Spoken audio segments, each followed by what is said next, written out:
Hello, 안녕하세요. I'm Shandarage. Welcome to Cinemarea, where we only talk about South Korean movies and dramas. Not so long ago, I praised Hee-won's performance in the drama series Empress Key, and I praised Song Dong-il in the short series Trap. The great thing is, they made a movie together last year. It's called Pon or Tambo. The movie stars Song Dong-il, Hee-won, Kim Hee-won, who's not playing a villain this time, a little girl called Park So-hee, and Kim Yun-jin. The time is 1993. The place is the city of Incheon. Song Dong-il plays a loan shark who works together with Kim Hee-won. A Chinese-Korean woman owes her money, and since she is not able to pay until the next day, Song Dong-il takes her 10-year-old daughter as pawn. That night, the woman is captured by the police, she is charged with some things, and she is about to be sent back to China. Since her daughter is with Song Dong-il now, and since she doesn't want her daughter to be brought back to China, she asks him a favor. Pawn is a very easy movie to talk about. It's such a simple movie, it only has a few characters, it's nothing flashy, it's just a very human and very heartwarming story. And it's really well done. Pawn is a movie that plays on your heartstrings, and it plays them well. This could have easily been an overly dramatic cheesy flick, but it's not. Why, you ask? The reason is very simple. The movie has very well written, well-rounded characters and very well written scenes. Also, the pacing in the first two acts is a lot faster than I thought it was gonna be. It wasn't a lightning-fast movie, of course, but it was constantly moving along, and actually quite a lot of things happen in this movie. Also, the chemistry between the actors is really strong, especially between Song Dong-il and his pawn, whether it be Park So-hee or Hee-won, who's playing the grown-up version of the girl. I was actually really surprised by the little girl's acting. She was awesome. She's in the movie quite a lot. She goes through a lot.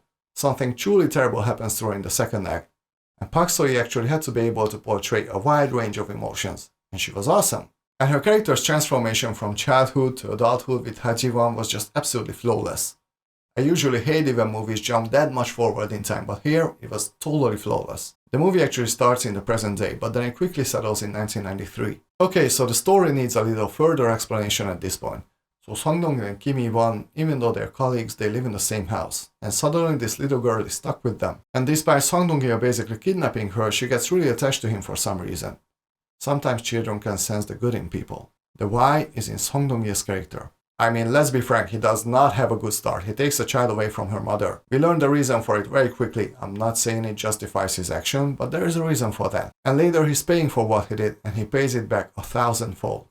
By that, I don't mean that he suffers. It's just that we see him at his most desperate in the beginning, and then here's this little piece of life in front of him, and he can't help but do something about it. He just can't help it. In the beginning, when we don't really know him that well, he says something while arguing with Kim Hee-won. It's only one sentence. It can go over your head, but it says so much about who he actually really is. I've never seen a bad performance from Song Dong-il, but as I keep seeing him in more movies and shows, I start to realize how much of a powerhouse he is as an actor. Even in the movie Metamorphosis, which wasn't really that good, his acting was still a highlight, and here is the same.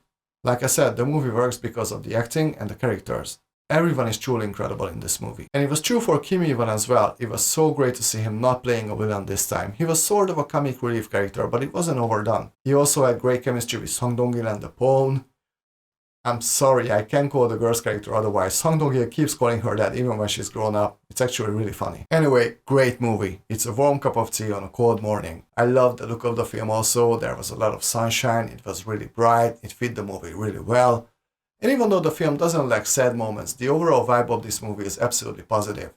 In fact, this film can be summed up by one sentence from the movie, and I'm gonna be paraphrasing here.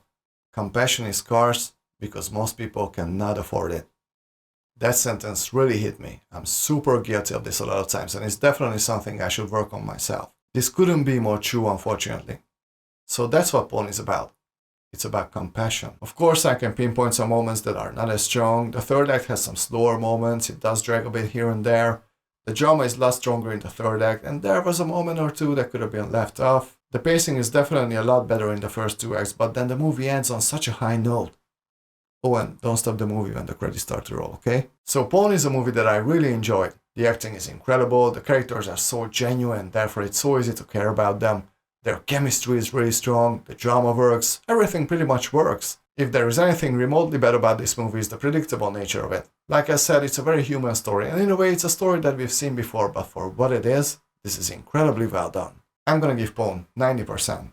If you like Hee-won, or Song Dong-il, or both, or if you're in need of a little sunshine, check this movie out. One of the best movies from 2020 I've seen. 여러분, 오늘은 여기까지만 해요. 영상 봐주셔서 감사합니다. 이 영상 좋아하면 구독해주세요. See you very soon. 다음 시간에 만나요, 여러분. 안녕히 계세요. Bye.